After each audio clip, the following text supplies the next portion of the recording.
welcome or welcome back to my channel. It's IH Warrior J here. I wanted to make this video because I wanted to. I usually go live on Facebook. I'm gonna groom Dexter, not groom him, I'm gonna brush him out and kind of trim his feet up down here. There we go, it's a better view. So I'm gonna trim his back feet up here. Hold on. So yeah, so I'm gonna brush him out and then I'm gonna trim his back feet. But I just wanna make this video because I just love watching other people groom their poodles, and I thought it would be fun. I know this is not like health related. I usually make videos with health, but he is my service dog, so I thought it would be fun to, you know, instead of going live on Facebook, I thought I would groom him. So yeah, the tools that I have here, he's in a typical continental cut. The brush, I don't know what these brushes, the names and stuff. My best friend's a groomer, so she doesn't use them anymore on her dog, so she just handed them down to me. These have been working for the last year or so. I don't know what they're called, but there's no name on them. I'm using a comb, one with bigger teeth and one with smaller. And then this set I got from Amazon. My best friend recommended. My best friend's a groomer. So there's chunkers and the other one on that side. And then straights and curves on this side. I guess let's get started with it because it's gonna be a minute. So he is a little matted where his chest is and his armpit. But other than that, he's pretty fine. So, and I wouldn't, I guess, yeah, matted. I would say matted. So, it's not really a way I usually brush him. I just kind of brush him. I like the small brush the best, but I'm gonna start brushing his puffs, his feet, and then I guess I will do his tail and then his head. So,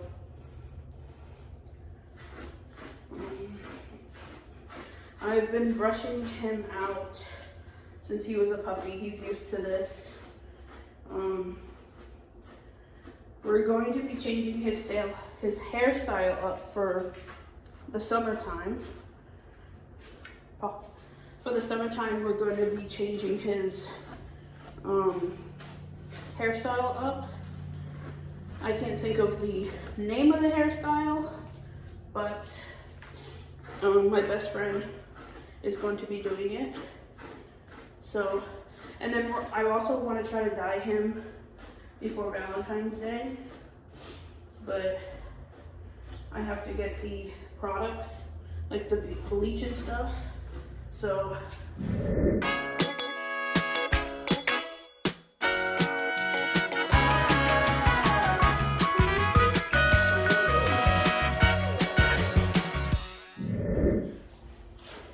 the only thing I wish I had better lighting in my apartment, but I don't. So I have to get better lighting, but right now this will do.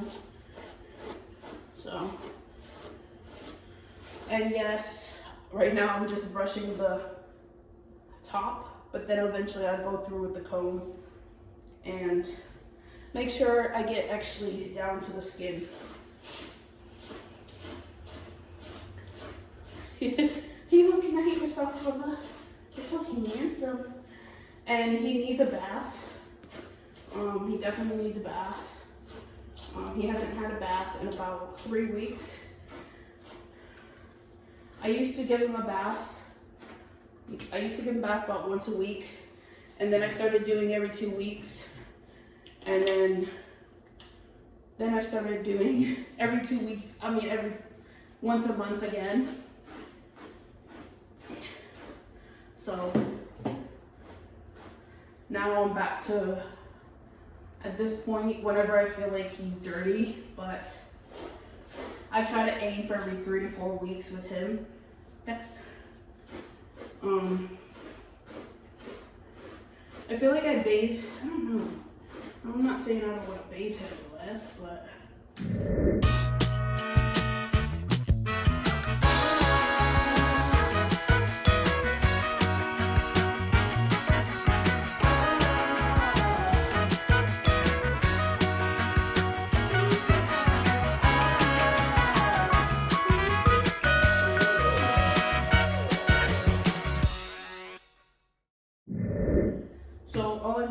just going back over with the comb where I brushed.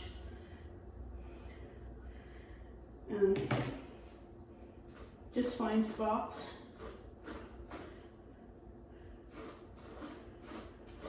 And then just continue doing that. So.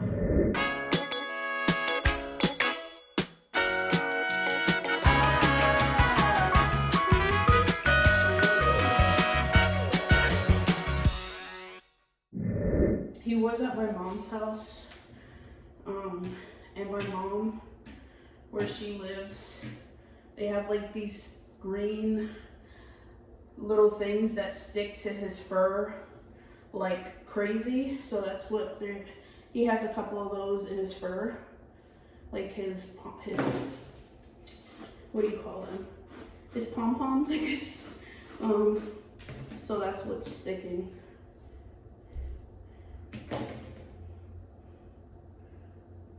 A little one here. I don't know, I don't like using the big brush too much. I feel like the smaller brush fits right in my hand, even for his body, but.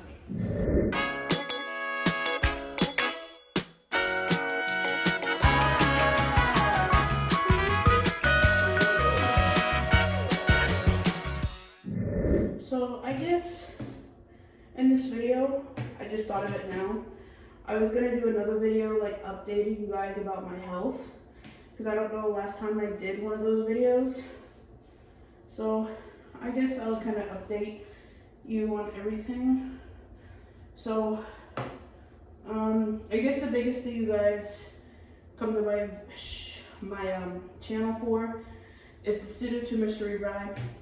If you guys are new and you guys don't know what pseudotumor cerebri is, or idiopathic intracranial hypertension, it is kind of, well, not kind of, it is a fake brain tumor. I have symptoms and side effects of a brain tumor with no actual brain tumor present.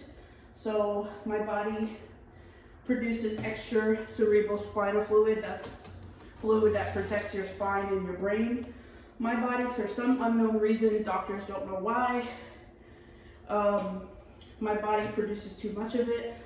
I've been diagnosed since I think 2018, if I'm not mistaken. It's been a couple of years. My pseudotumor comes and goes. Just last week I had to take Diamox. Diamox is diuretic. It basically drains the excess fluid from your brain and your spine. And I was having really bad side effects last week, and I had to take Diamox. So, and I hate taking Diamox because I would always end up in the hospital with kidney infections or a kidney stone. But I had a lot of fluid that was draining out. It makes you pee a lot. Some people say when they take it, it makes soda taste like flat or weird. I've never had that problem with soda tasting weird. When I first started taking it, like in 2018, 2019, I did have like numbness and tingling, but that's normal with the medicine.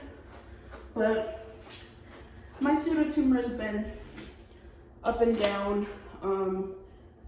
It really depends on things like if I drink alcohol, if I exercise, stress. I've been under a lot of stress because my car, I literally just bought myself a 2016 Kia, and not even 2 months after purchasing the car, I had engine problems, and now I haven't had a car in over 2 months to get me where I needed to get, and so that's kind of been a little stressful.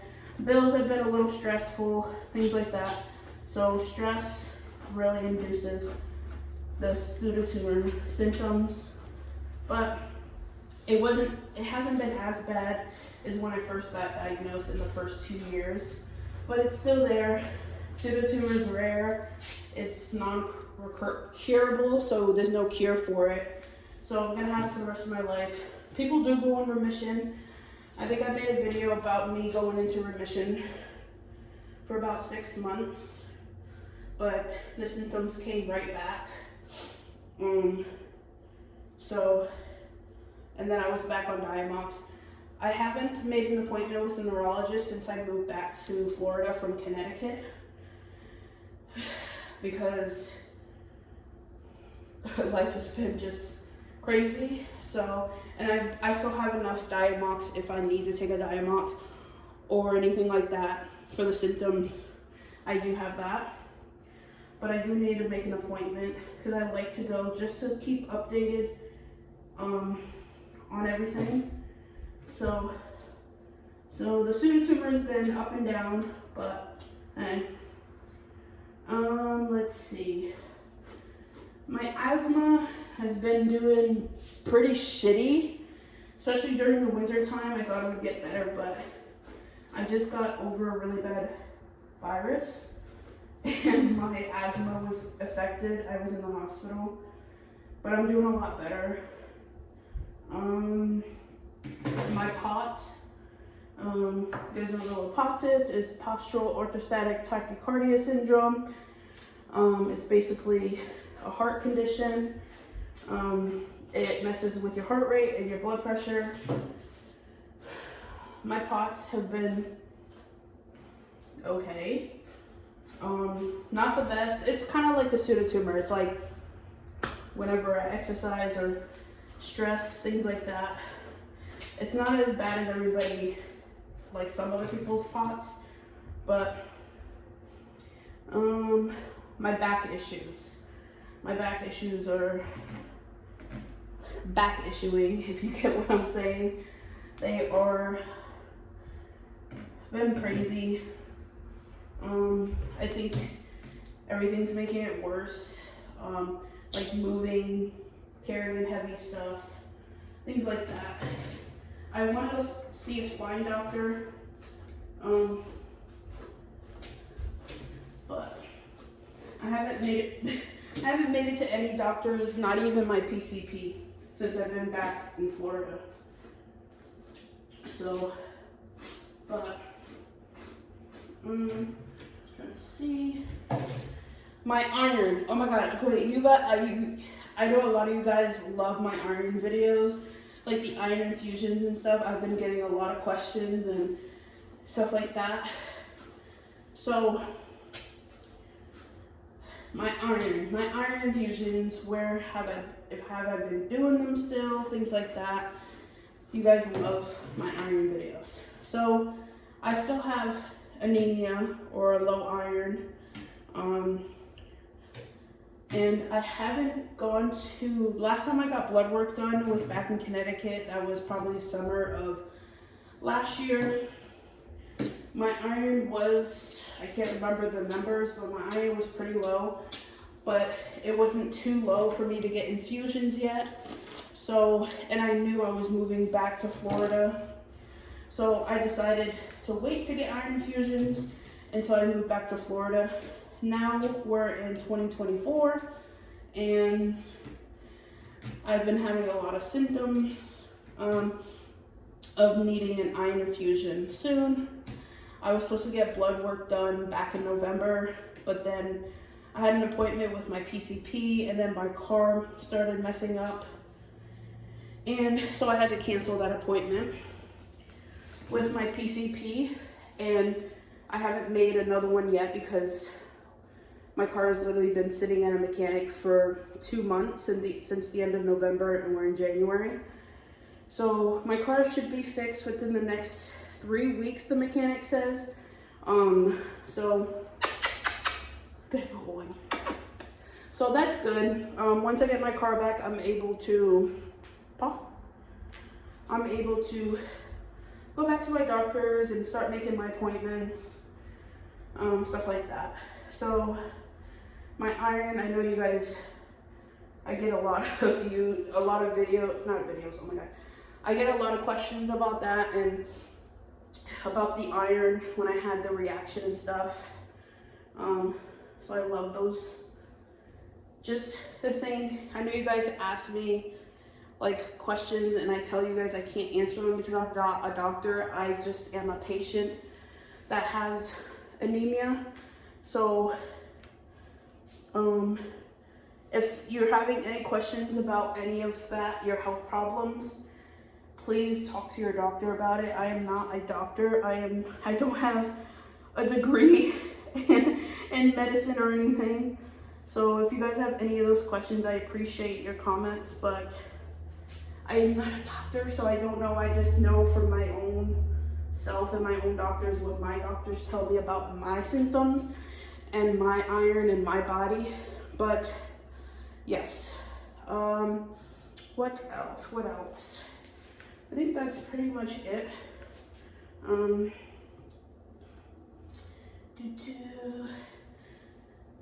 I know, let's see, about the pseudotumor and stuff, I'll go back to the pseudotumor. I usually go see an eye doctor as well, just to check on my eyes, an ophthalmologist, because pseudotumor does affect your vision, your eyesight. And sometimes I feel like my eyesight gets worse and worse, but then it goes back to normal. So I've been pretty good with my eyesight. I haven't checked my fluids. I haven't checked my spinal fluid. So they wanted to do a spinal tap to see where my spinal fluid was, like what the number was, but I don't like doing spinal taps. So now we're gonna work on his tail.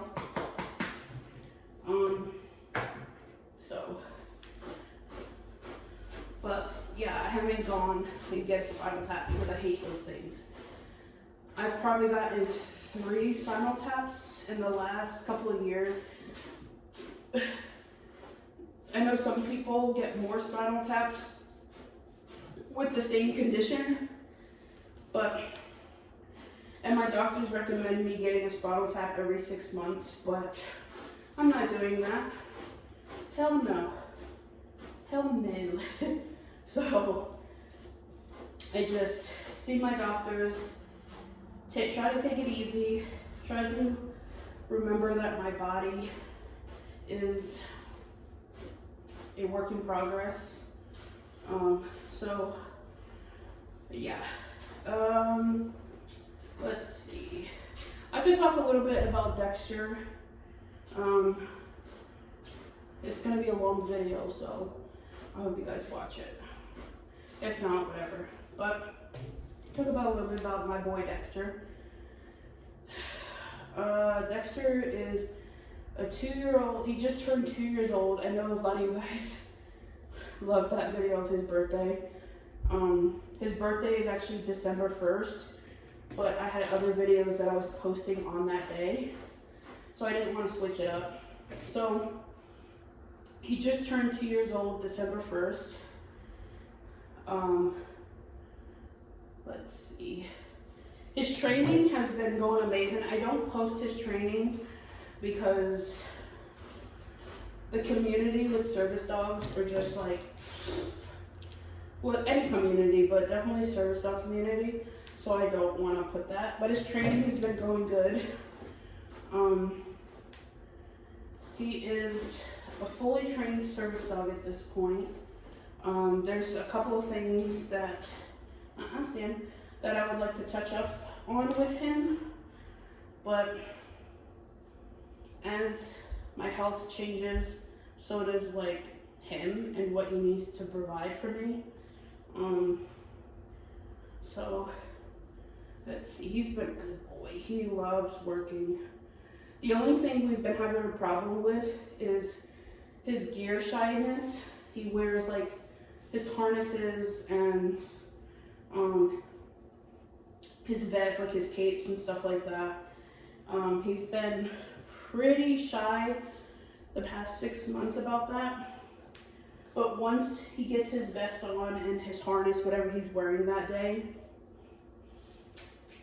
he does perfect. But for some reason recently, and I think it's just poodles, I don't know. Because I know a lot of other people that have poodles that their poodles are gear shy. And he's been wearing gear, collars, leashes, capes, not mobility harness until about 1.5 years. No, I haven't done mobility on him until he was 2, but we did practice.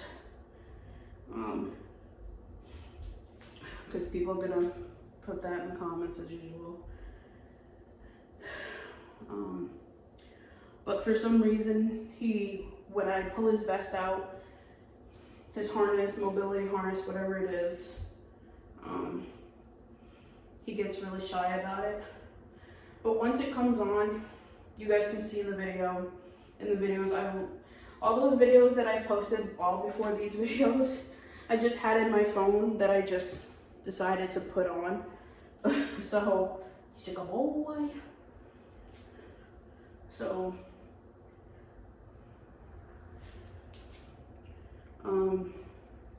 those videos are just videos of him at the doctor's, in the downstate, the nail salon, stuff like that. I don't know how people with service dogs, or just people in general, can pull out a camera. I don't know. Good boy. So, but I try. I hope you guys like those videos. So, yeah. So I finished, sorry, I'm just talking. So I finished his back feet, his front feet, his back pom-poms, his front pom-poms. He has tassel ears. We're still trying to grow his tassel ears out. So I kind of just combed the edge of his ears. And now I'm gonna work on his top knot. I did his tail as well. I'm not touching his tail by my groomer, which is my best friend, his request, because we're trying to grow that poodle tail out, big and puffy. I'm not allowed to touch his top knot as well. I don't want to, because we're trying to grow it out as big as possible.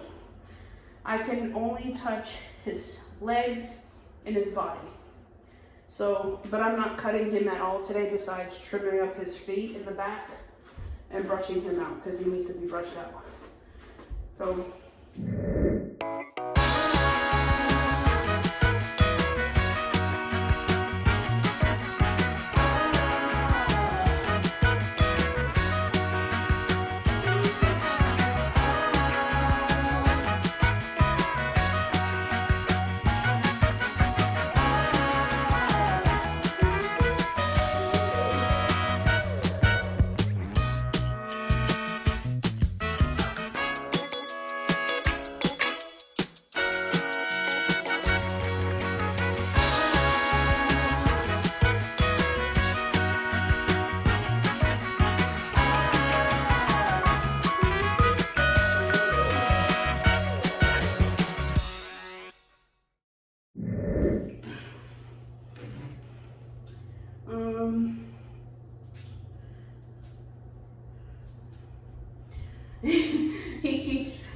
he starts falling asleep when I start brushing him, so he starts putting his head down, which is funny.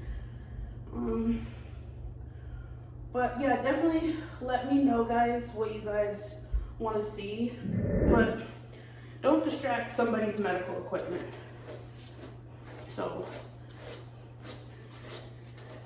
So here, you can't see, but here in his front chest has the mats.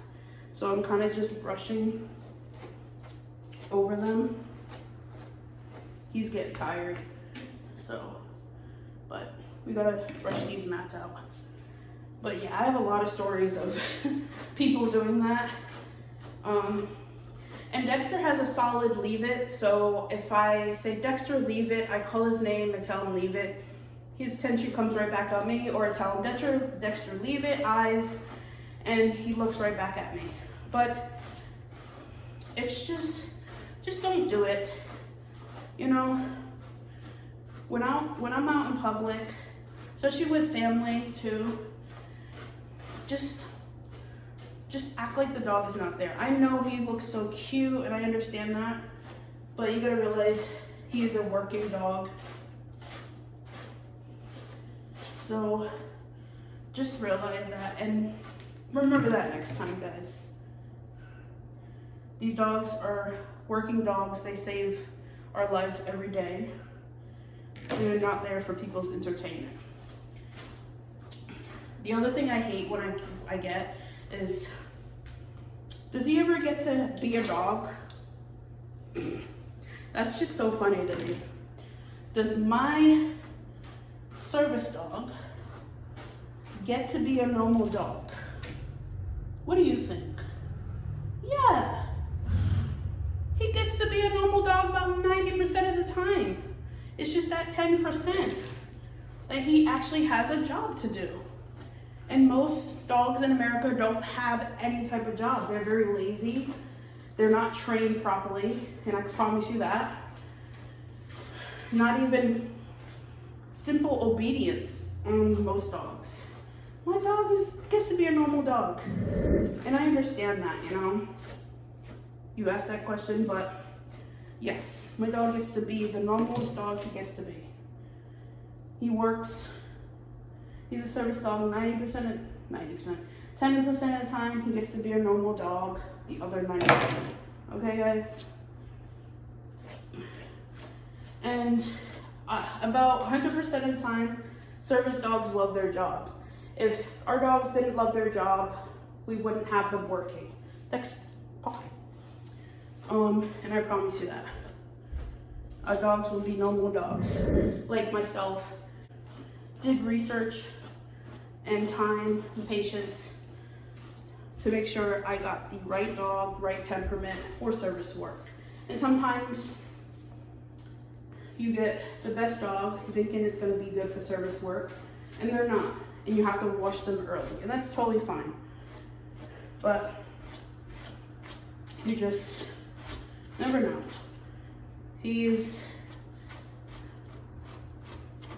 The breeder I got him from, she has previous puppies